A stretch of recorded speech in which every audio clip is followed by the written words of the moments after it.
We've been in a quick little series about relationships because Josh, Jacob, Christina, and I and our coaches totally see how summer for you guys is a total blast, and sometimes it can be a total isolation, lonely time for you. And so looking at relationships, Josh last week talked about who's in your circle, right? The people who are qualified to be in that really close circle to you, to know everything about you. People who love God, love the church, and love you are allowed into this closer place in your heart. Tonight, I want to talk to you about three things. I want to talk to you about three poisons to friendships that we pour out of us, and sometimes we don't even know we are. But we're poisonous to our relationships and our friendships if we're not paying attention. But I also want to give you three antidotes to those poisons.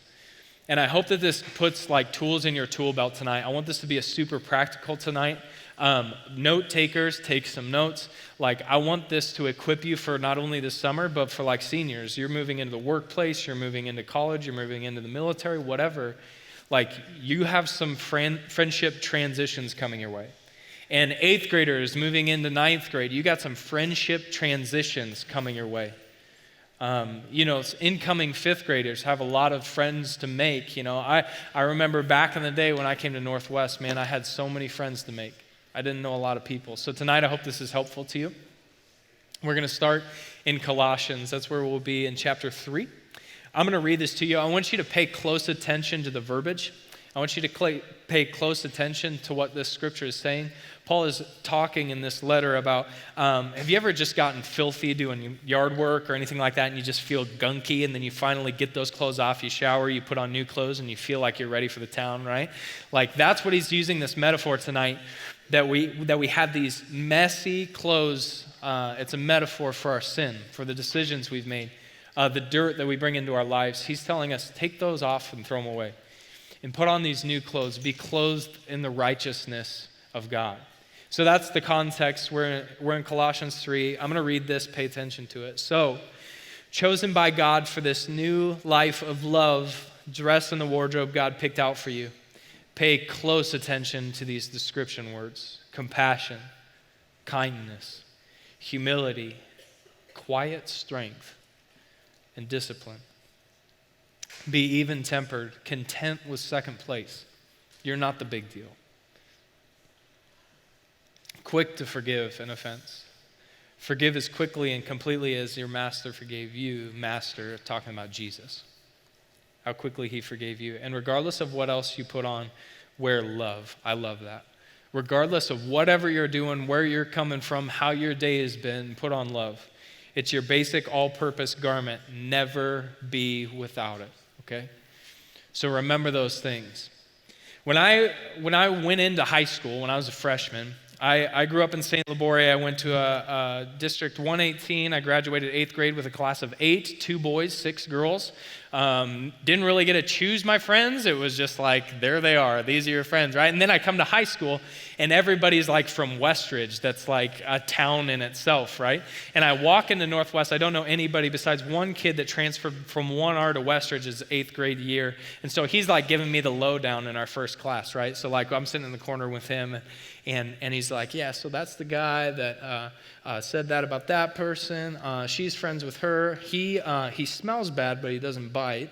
He's like going around the room telling me, like catching me up on everything.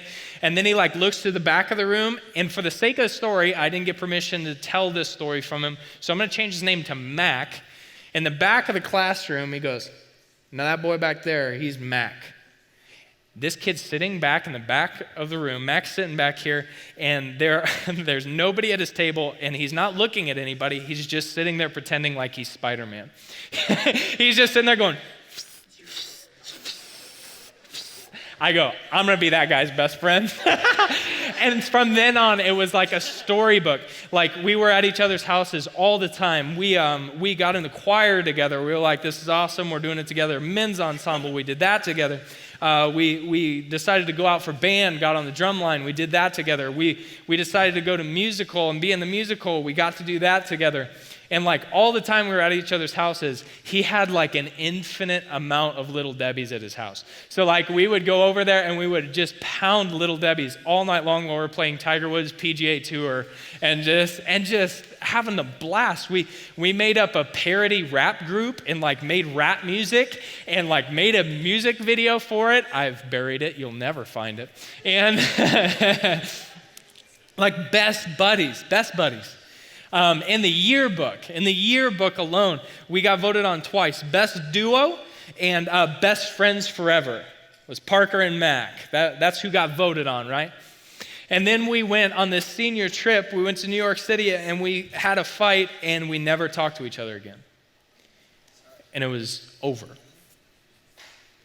And it's like kind of painful for me to talk about because like you spend 4 years of your life hanging out with someone and making all these memories and then they're just like gone.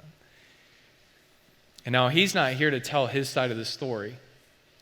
And I'm going to take responsibility for the poison that I brought into our friendship. But maybe you know the pain that I'm talking about. It's like you have that friend that was always there and then all of a sudden they're not.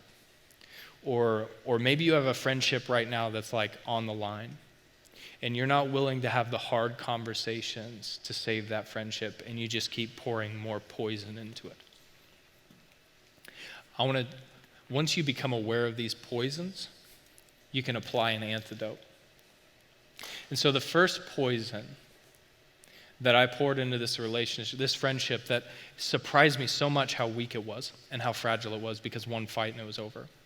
We even went to the same college and we never talked to each other. We ran into each other on the sidewalk. The first poison is selfishness. It's your self-centeredness. And honestly, you don't see it, but it's your manipulation. Because when you come to friendships with selfishness in your heart, you're just using people. I guarantee there are times I didn't care whether I was hanging out. I just knew I was going to get a ton of Little Debbies. You know what I mean? Like maybe you're just friends with someone because they got the Xbox or the PlayStation or whatever, right? Here's the second poison. It's judgment. It's you holding a grudge for everything they ever did wrong to you. Now, our friendship, it was not perfect. There was plenty of things that went wrong. There were plenty of things that hurt each other, but I never forgot them, nor did we ever talk about them. We just held grudges. And so all it took to break that friendship was one fight. Done. Breaks my heart talking about it.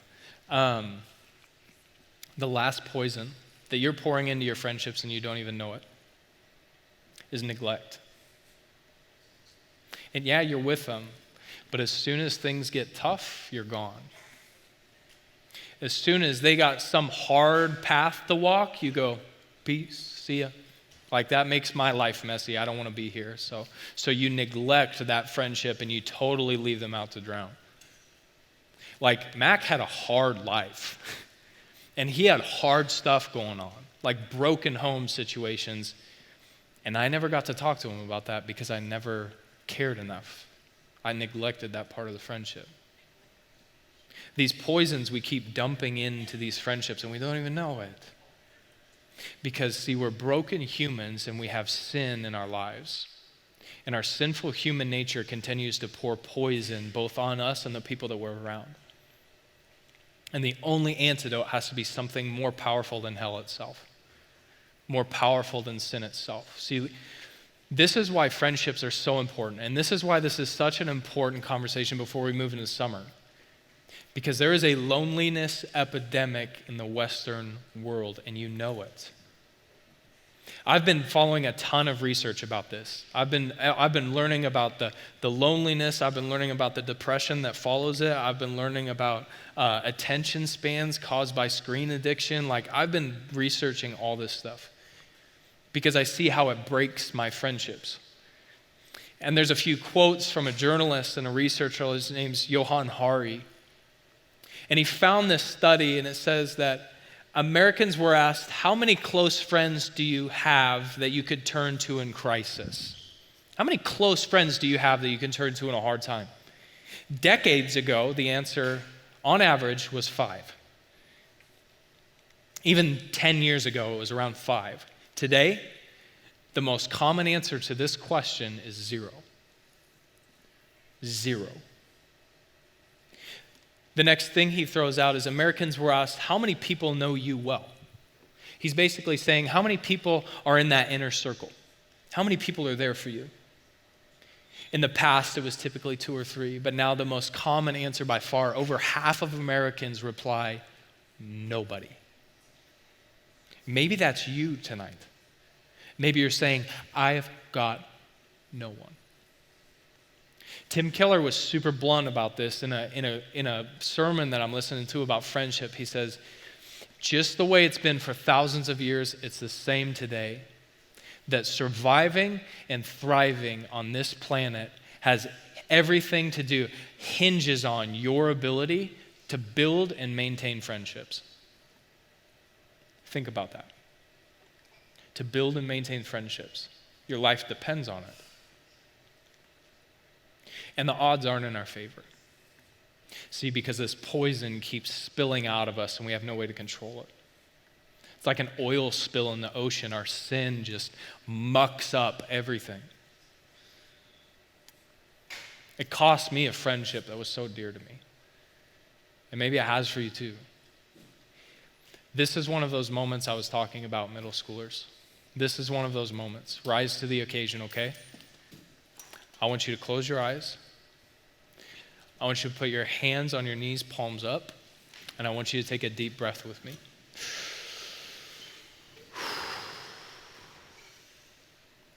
Okay, now focus. Don't distract the person next to you. I want you to take a friendship inventory right now. I want you to think of the people who are closest to you, the friends that are closest to you. I want you to think about the poison that whether you are meaning to or not meaning to, you're pouring into that friendship.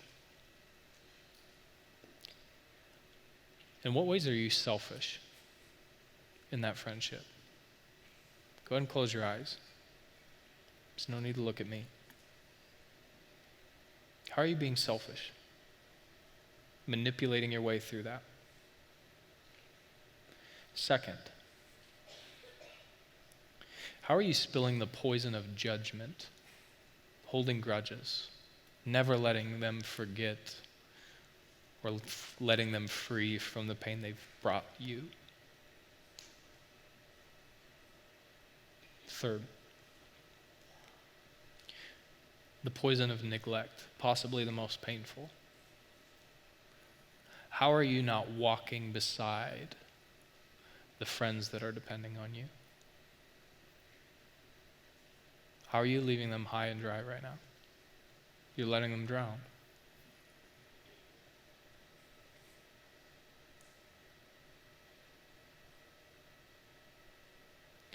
With this same focus, you can open your eyes. I need to tell you about 3 antidotes to these issues. And there's tons of hope. There's tons of hope. Because check this out, the same guy who said these stats, Johann Hari, he also found that to sum up what he has found about depression, and I know depression is so real. I'm not about to stand up here and act like it's not. That 8 out of 10 people with depression see an improvement on their depression simply by introducing friendship. 8 out of 10. That's how important community is. That's how important friendships are. Your life depends on it. Here are the antidotes. Instead of your selfishness taking over your friendships and manipulating everybody in your path, try sacrifice. Like, I know this sounds completely crazy, but maybe ask them what they want to do someday and actually do it and let it happen and stop being a control freak. Say, yeah, we can go to Renza, that's fine. Yeah, sounds good. What movie do you want to watch? Hey, I know you're moving a bunch of stuff to your new place in college. I'm free that weekend. Can I help you? Sacrifice. The antidote to judgment is forgiveness.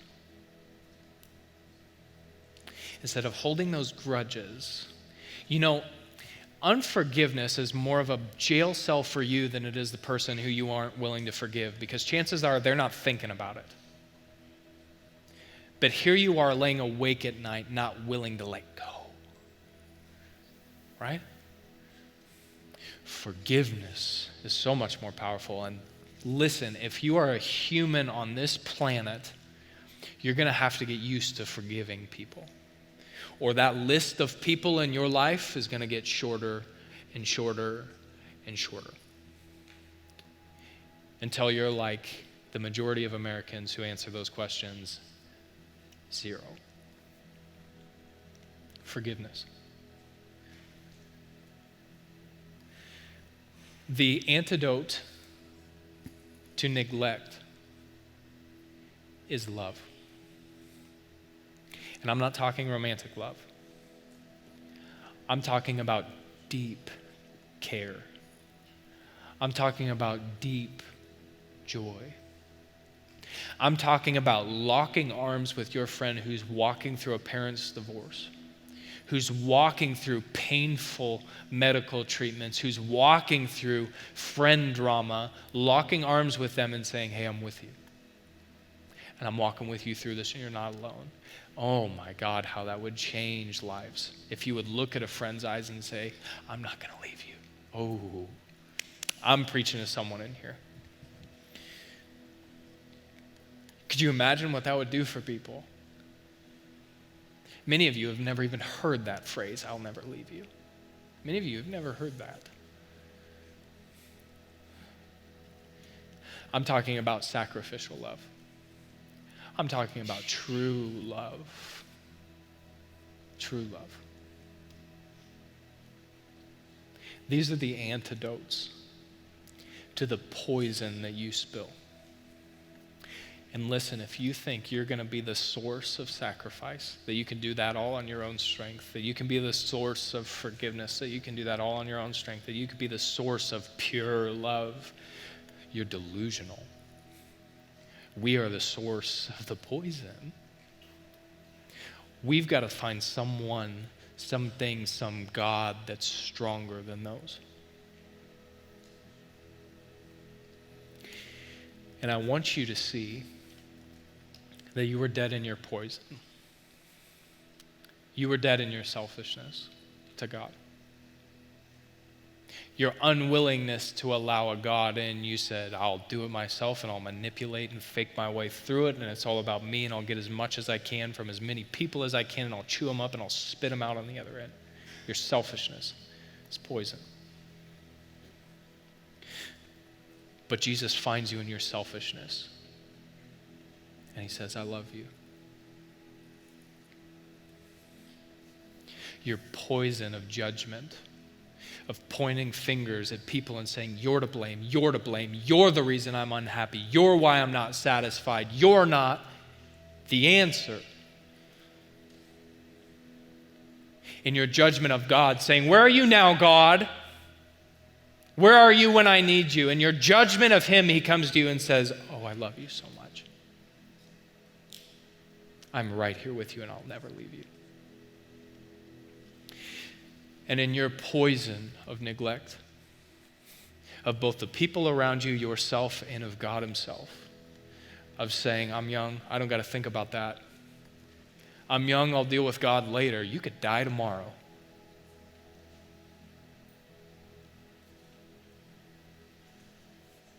In your neglect of God, Jesus says, hey, I love you.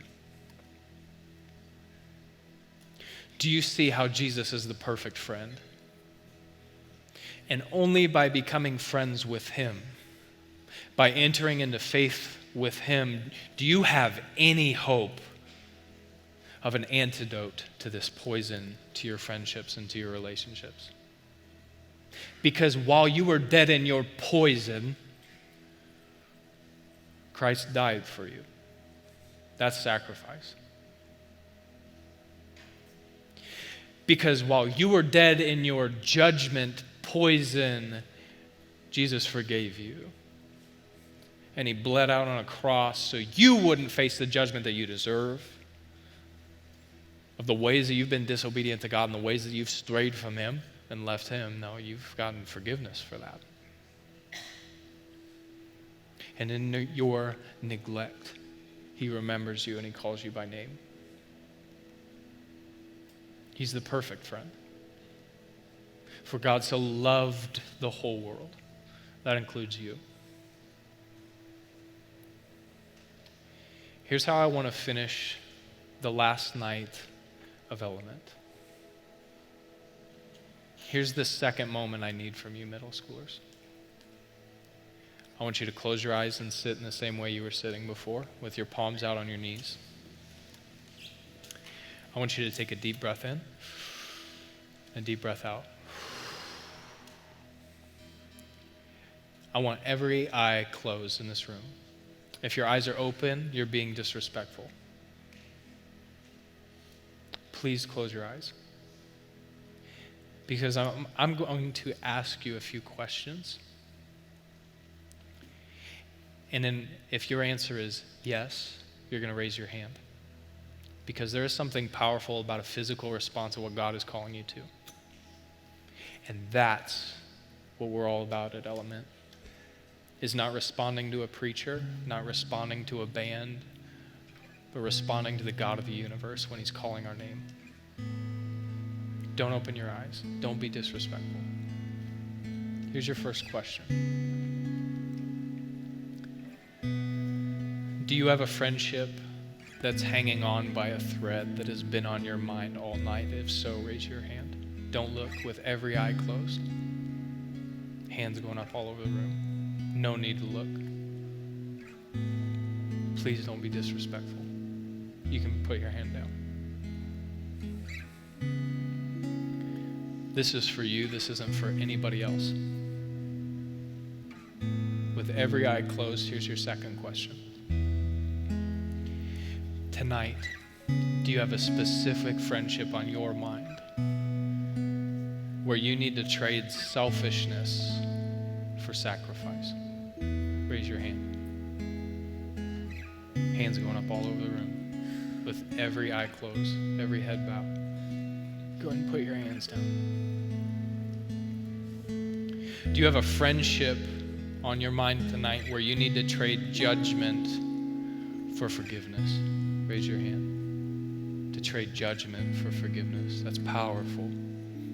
That's powerful. With every eye closed, go ahead and put your hands down. Do you have a friendship, a relationship in your life where you need to trade neglect for love? Raise your hand. Thank you for being honest. Go ahead and put your hands down. Keep your eyes closed. Guys, you're not alone. There's hands going up all over the room. With your eyes closed, I have two more questions, and these might be the most important. Don't be disrespectful by looking around the room. People are responding to God right now, not to me. And I need honest answers because your heart's on the line. If tonight you're feeling called to trade the dead parts of your life for living within the friendship and the spirit of the living God, Jesus Christ, raise your hand. Hands going up all over the room. You're not alone. Keep your eyes closed. People choosing to let dead things die and come to life. You can go ahead and put your hands down. Last question. Be as honest as you can.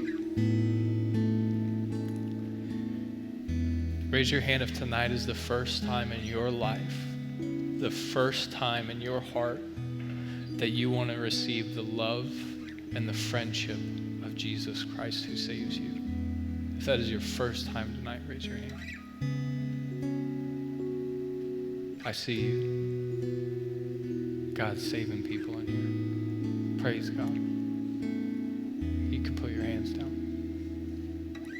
Element, you can open your eyes.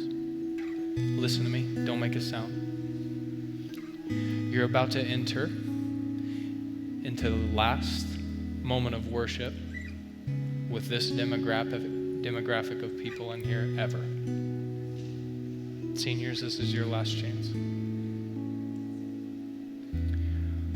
I want you to sing from your gut, not from your training,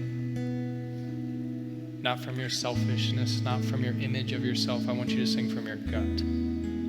Because we don't sing to sound good during worship. That's a bonus. We sing to glorify God and bring Him praise. Seniors, specifically you, I want you to think of the last however many years you've been at Element and what God's done in your life. Sing from that gut. One last time. A song you know so well.